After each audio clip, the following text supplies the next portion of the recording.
Howdy folks, hope you've all had a great weekend and welcome to another episode of Mingles with Jingles. So you might recall a couple of weeks ago I got some scans of my old high school sketchpad out because one of you asked me the question, were there any hobbies that you used to enjoy that you wish you'd either kept up or would like to go back to?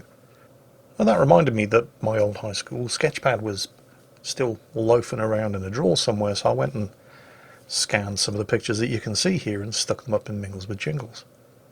But there was another hobby that I used to indulge in high school that I spent far too much time and money on.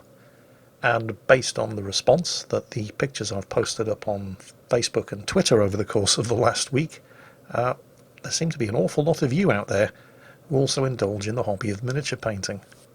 Now, when I was in school it was all about Warhammer Fantasy Battle, although I believe it's called Warhammer Age of Sigmar now. And also, of course, the ever-popular Warhammer 40,000. I collected the armies, and I painted them very, very badly. Seriously, no false modesty here. I was a terrible miniature painter. I was a reasonably talented sketcher, but when it came to actually painting, I didn't have a clue. But there was an excellent reason as to why I didn't have a clue. And there was also an excellent reason as to why I was a reasonably good sketch artist.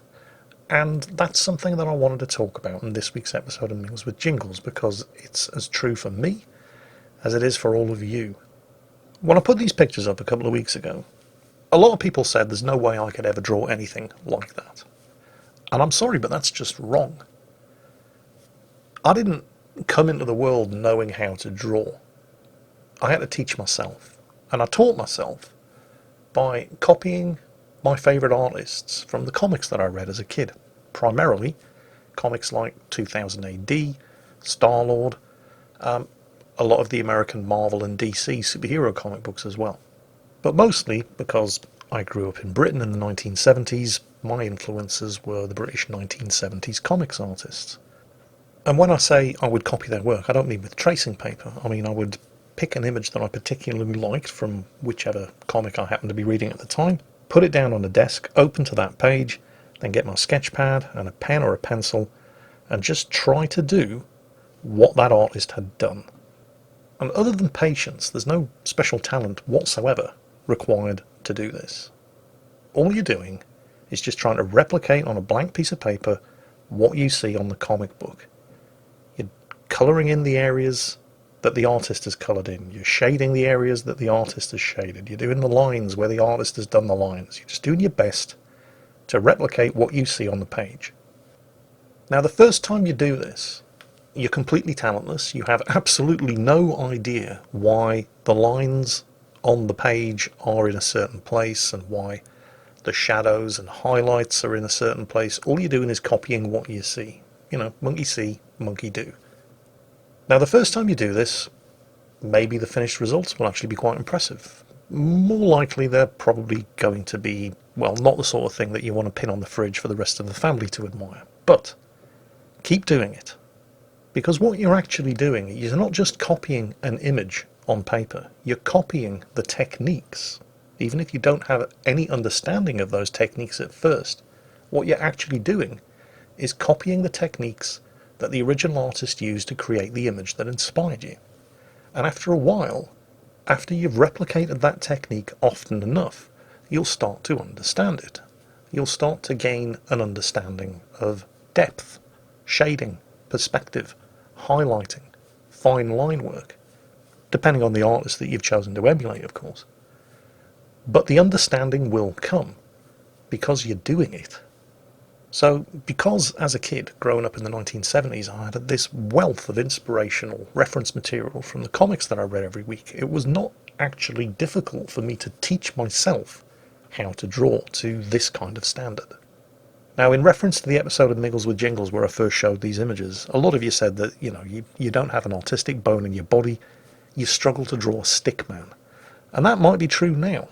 It's probably just as true as it was for me the first time I put pen or pencil to paper. But practice and repetition leads to understanding, and understanding leads to the ability to express yourself on paper like this. You see, the ability to sketch like this is as much a skill as it is a talent. In fact, it's probably more skill than natural talent. And you can teach yourself a skill. You just have to practice at it. It's like any other skill. And like any other skill, if you don't practice, you soon forget how to do it. I mean, I couldn't reproduce anything like this today. Although I could still sit down and copy something from a page, but I couldn't just open a fresh sketchpad and just start drawing to this kind of standard. But if I practiced it again, I probably could. In fact, I certainly could. And so could you. Even if you're looking at this and thinking, there's no way I could ever do that. You absolutely could. And now we get on to the subject of painting miniatures and models, and why I was so incredibly bad at it. Sadly, I no longer have any surviving examples of any of the models and miniatures that I painted as a kid to show you just exactly how bad I was at it. You're just going to have to take my word for it. So how is it that I was able to teach myself to draw, but I wasn't able to teach myself to paint? Well, there's a short answer to that question, and there's a long answer to that question. And the short answer is lack of reference materials.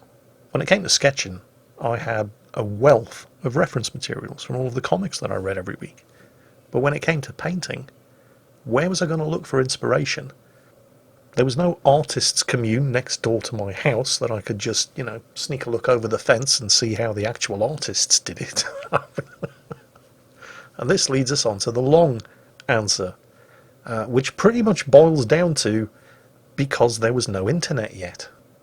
Over the course of the last week, I have started getting back into model and miniature painting, and through the process of reacquainting myself with the old techniques that I'd forgotten and was never really any good at in the first place, it's really given me an appreciation for just how much the internet has changed society.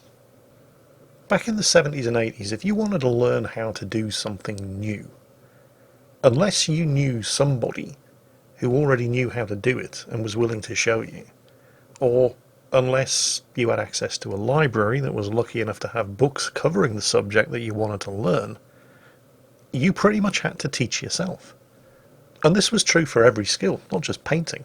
I mean, cooking, photography, filmmaking, woodworking, metalworking, sculpture, fishing. In fact, fishing is a perfectly good example.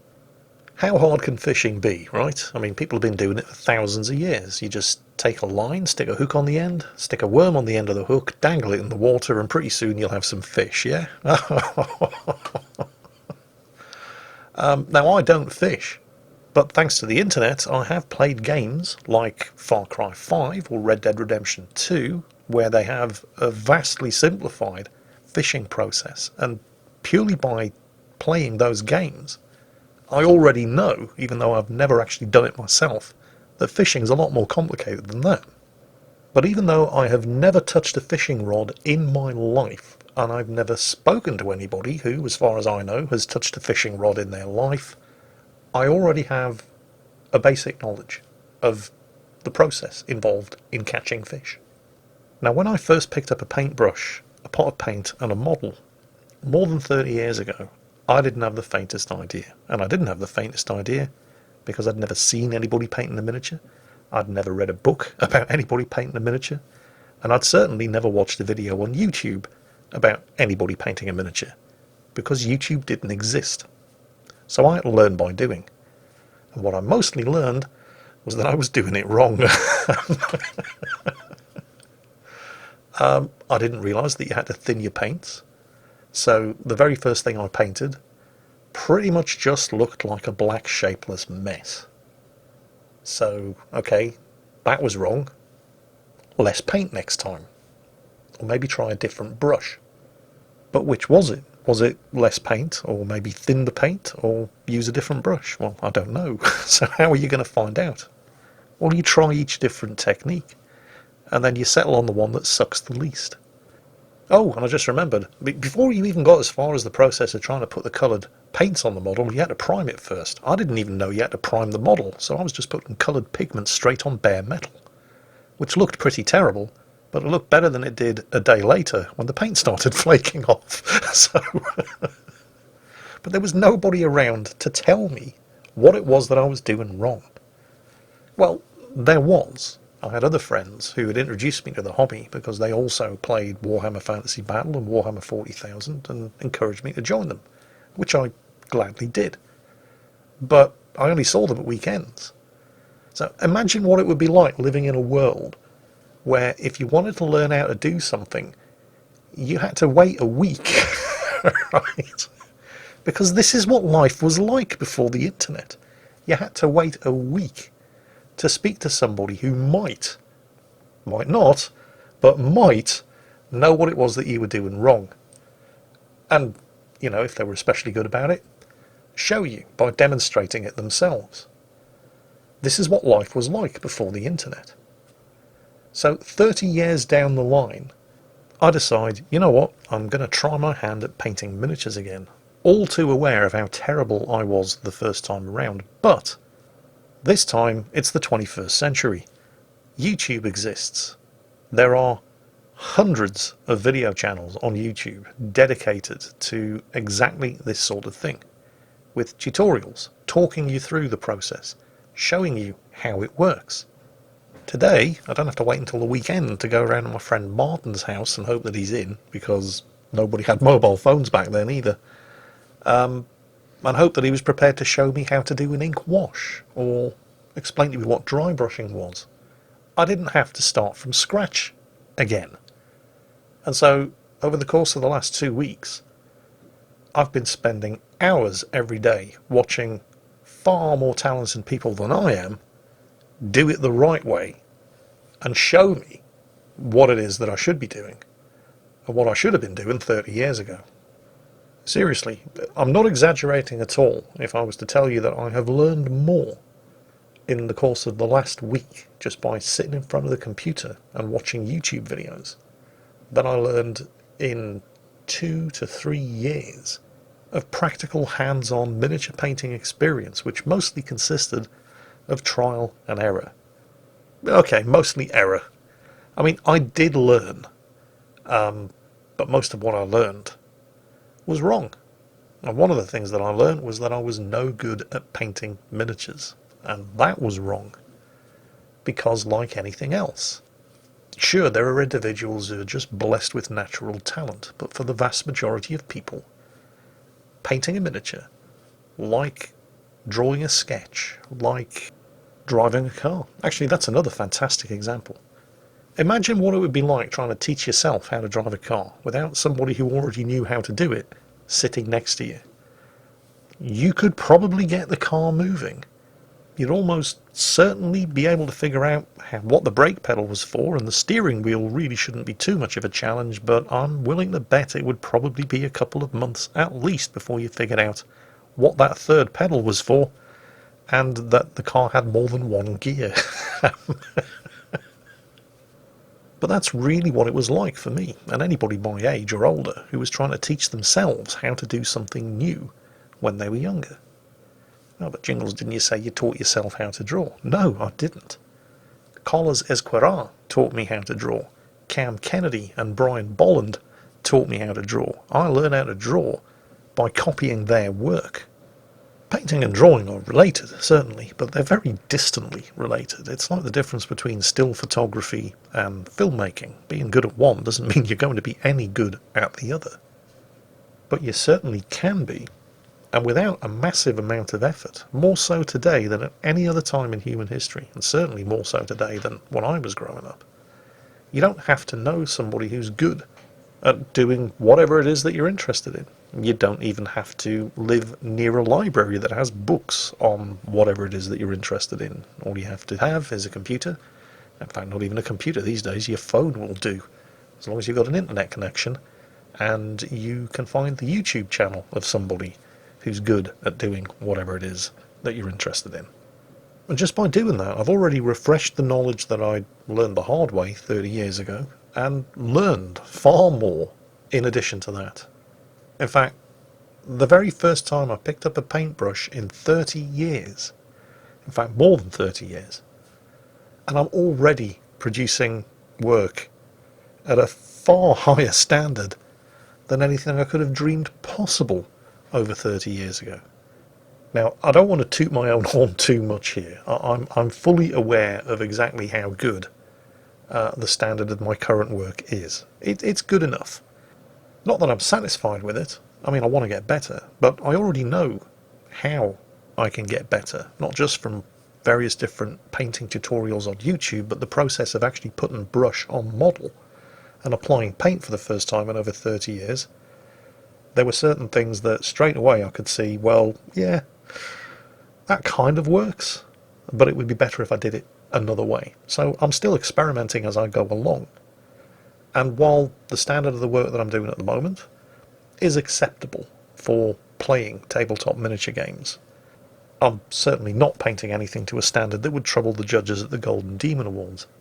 But I'm already way better than I was, and I can pretty easily see how I can improve further, in a way that just wouldn't have been possible 30 years ago, and it's all thanks to the internet. I've been able to do this in a week. It's just amazing. I mean, the standard of the painting isn't amazing, but the fact that I've been able to learn how to do it in a week is pretty amazing. So basically, I guess what I'm saying here is that if there's anything that you want to do, if there's anything that you want to learn how to do, there's quite literally never been a better time to do it. And don't let anybody tell you that you can't. And that's the message that I'd like to leave you on. Well, also, and to inform you that yes, for those of you who care, there will be videos of the model making process making their way to YouTube very, very soon. I'd like to thank all of you for giving me the encouragement and inspiration to try my hand at this again. And I'd also like to specifically thank Age of Squidmar, Miniac and Goobertown Hobbies on YouTube for showing me how to actually do it. That's it for today, folks. I hope I've inspired you to try something new, and as always, take care, and I'll catch you next time.